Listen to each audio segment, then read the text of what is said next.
کتابیں جلا دی گئیں اور ان کو تمام فلسفی، سائنسدان، ریاضی دان اور اپنے اپنے ملکوں میں ماہر جو لوگ تھے ان کو سب کو موت کے گھاٹ اتار دیا گیا تھا۔ ہندوستان پر حملہ کرنے والے اور اپنی حکومتیں قائم کرنے والے کئی مسلمان بادشاہوں نے اپنے خونی رشتوں کو قتل کیا، تاریخ گواہ ہے۔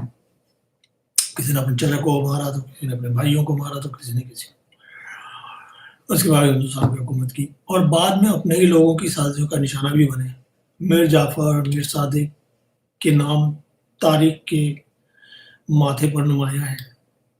مزے کی بات یہ ہے کہ انہی کے رشتہ دار اسکندر مرزا تھے جنہوں نے ہمارے پر حکومت تھوڑے عرصے کی۔ ہندوستان کو انگریزوں سے نجات دلانے یعنی تحریک آزادی اور اس کے بعد تحریک پاکستان میں بے شمار سازشوں نے جنم لیا، سب کو معلوم ہے۔ اور انگریزوں کے نمک خوار اور ان کی اولادیں بڑی شان سے پاکستان میں ابھی بھی رہ رہی ہیں، اور کچھ کے نام تو پاکستانی سیاست میں بہت نمایاں ہیں، بڑے بڑے لیڈر ہیں۔ آپ عربوں کی تاریخ اٹھا کر دیکھ لیں،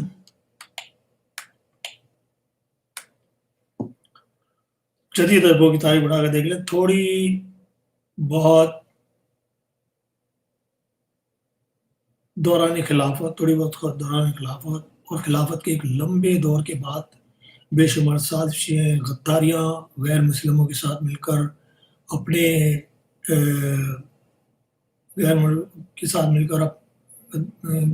اپنے ہی لوگوں کی پیٹ میں چھرا گھونپنا، غرض یہ کہ بہت ہی گھناؤنی تاریخ ہے۔ موجودہ تمام عرب بادشاہ یہاں کے مقامی نہیں ہیں، انہوں نے سرزمین پر قبضہ کر کے یہاں اپنی بادشاہت قائم کی ہے۔ ان کے لباس، ان کی عبادتیں، ان کی تسبیح سب دکھاوا ہے۔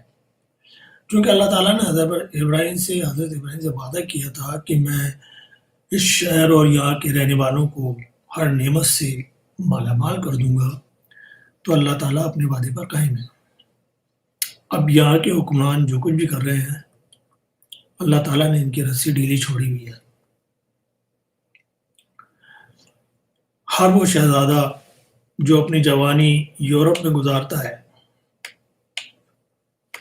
امریکہ اور یورپ میں گزارتا ہے، بہت عیاشی کرتے ہیں، سب کو معلوم ہے، اور وہ بادشاہ یا کوئی وزیر بننے کے بعد اسلامی لبادہ اوڑھ لیتا ہے، داڑھی بھی رکھ لیتا ہے، ہاتھ میں تسبیح آ جاتی ہے اور اس کے ہاتھ میں شکار کرتا رہتا ہے۔ کسی عام آدمی کے پاس سے ڈرگ برآمد ہو جائے تو سزائے موت، جبکہ شہزادوں کے کمروں میں ہر طرح کی ڈرگ و شراب موجود ہوتی ہے، اور زیادہ تر ڈرگ لینے کی وجہ سے کچھ شہزادے جوانی میں ہی چل بسے۔ آپ نے وہ قصہ سنا ہوگا، متحدہ عرب امارات کے میں ایک شہزادہ جو تھا، وہ اس کا انتقال کس طرح سے ہوا تھا، ڈرگ زیادہ لینے کی وجہ سے ہوا تھا۔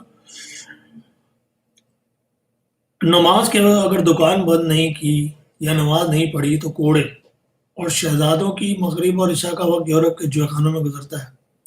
تمام اسلامی قوانین جو ہیں وہ صرف غریبوں کے لیے ہیں۔ عرب قوم اس لیے مجبور ہے کہ عرب میں خانہ کعبہ ہے۔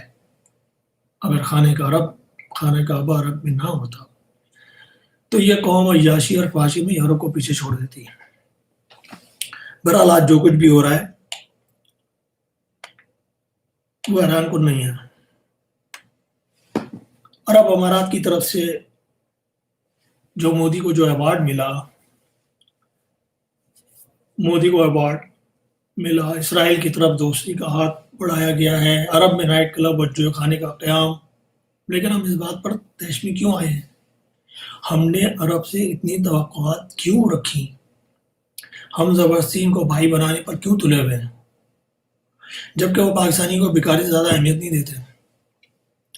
انہوں نے مودی کو ایوارڈ دیا، کیا وہ پاکستان کے ان وزیروں یا حکمرانوں کو ایوارڈ دیں گے جو ان سے دھوبی، نائی، باورچی اور خادموں کے اقامے بنا کر بیٹھے ہوئے ہیں؟ ان کو ایوارڈ دیں گے کیا؟ کبھی ہم نے اپنے اوپر نظر ڈالی؟ ہم ایک مغرور، لالچی اور دھوکے باز قوم ہیں۔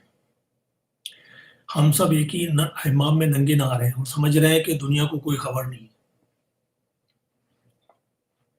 جبکہ اس حمام کی نہ چھت ہے نہ دیواریں ہیں۔ ہم نے کھلے میدان کو حمام بنایا ہوا ہے، اور ساری دنیا ہماری ایک ایک حرکت سے واقف ہے، ساری دنیا ہمیں دیکھ رہی ہے۔ ہمارا نام نہاد میڈیا، دانشوروں کو بٹھا کر سارا دن شور مچاتا ہے، ایک دوسرے کی کرپشن، چوریوں اور قتل و غارت گری کی داستانیں روز ساری دنیا کو دکھائی جا رہی ہیں۔ چور سیاستدانوں نے قوم کو مغرور بنا دیا ہے، ہمیں اس دھوکے میں رکھا کہ ہم زندہ قوم ہیں اور ہم سب سے برتر ہیں، اور جناب جبکہ حقیقت یہ ہے کہ ہم سب سے بدتر قوم میں شمار ہوتے جا رہے ہیں۔ ہم صرف اس قرضے اور بھیک پر ابھی تک زندہ قوم ہے جس کا تھوڑا حصہ لگا کر باقی باہر کے بینکوں میں دیا، اور ہم اسی میں خوش ہیں۔ اور اب ہم چراغ پائیں کہ جی مودی کو اوارڈ کیوں دیا، کیونکہ ہمیں اس خوش فہمی میں رکھا گیا کہ ہم سب سے برتر ہیں، جبکہ وہ لوگ خاموشی سے تعلیم، صنعت اور ٹیکنالوجی میں آگے بڑھتے رہے، انڈیا والے۔ اور اب کے وہ طالب علم جو کسی زمانے میں پاکستان کی یونیورسٹیز میں تعلیم حاصل کرنے آتے تھے، اب وہ انڈیا کی یونیورسٹی میں جاتے ہیں، کیونکہ بھٹو کے زمانے میں جب رشوتوں اور سفارشوں کا سیلاب آیا تو یونیورسٹیز میں بھی بغیر رشوت اور سفارش کے داخلے ملنا بند ہو گئے۔ ایسے حالات میں کوئی باہر کا طالب علم کیسے آتا؟ وہ سب عربی انڈیا جا کر ڈاکٹر، انجینئر بنے اور دوسرے کئی شعبوں میں ڈگریاں لی انہوں نے، تو وہ تو انڈیا کے گن گائیں گے۔ دنیا کا کوئی بھی ملک ایسے ملک کو ایوارڈ دے گا جہاں جائز کام بھی بغیر رشوت کے نہیں ہوتا۔ ہماری غلامانہ ذہنیت نے ہمیں عربوں اور انگریزوں کی نظر میں مسکین اور بیکاری بنایا ہوا ہے۔ ہم ان کے ہاتھ چومتے ہیں، ان کی تعریفیں کرتے ہیں، ہماری زبان نہیں تھکتی، لیکن اب اندازہ ہو گیا کہ ان کی نظر میں ہماری کیا اہمیت ہے۔ ہم تو اسی گمان میں رہتے ہیں کہ عرب ہمارے بھائی ہیں،